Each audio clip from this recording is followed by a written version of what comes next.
State officials and advocates call Morad Tabaz's release a long time coming. But while they celebrate this hard-fought win, some concerned about the possible implications of this deal with Iran.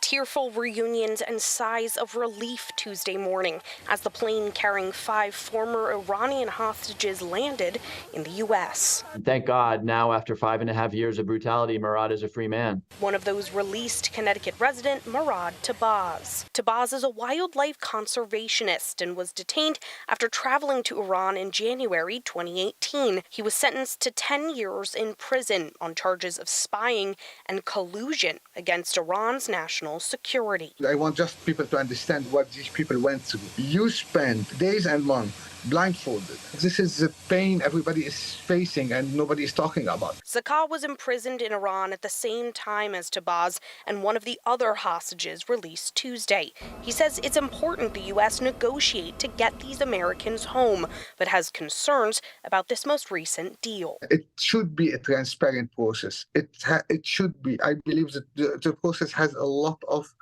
unknown deals behind the scene, in my opinion. In exchange for the 5 American hostages, 5 Iranians were also released from U.S. custody, and $6 billion in Iranian oil funds were unfrozen and transferred to accounts in Qatar for humanitarian use. Congressman Himes tells me, despite criticism, this deal was necessary. These deals are always hard. The 5 Iranians, they were sanction violators, they weren't murderers, they weren't Iranian intelligence agents. The money is going to a bank in Qatar that we have a lot of transparency and insight into. So we'll be able to see if the Iranians are abusing the deal. And Tabaz not back home here in Weston just yet. Representative Himes tells me he's currently receiving a medical checkup and will also be debriefed, hoping Tabaz will be back here in Connecticut within the next week. Reporting in Weston, Emma Wolforst, Fox 61, Connecticut's news station.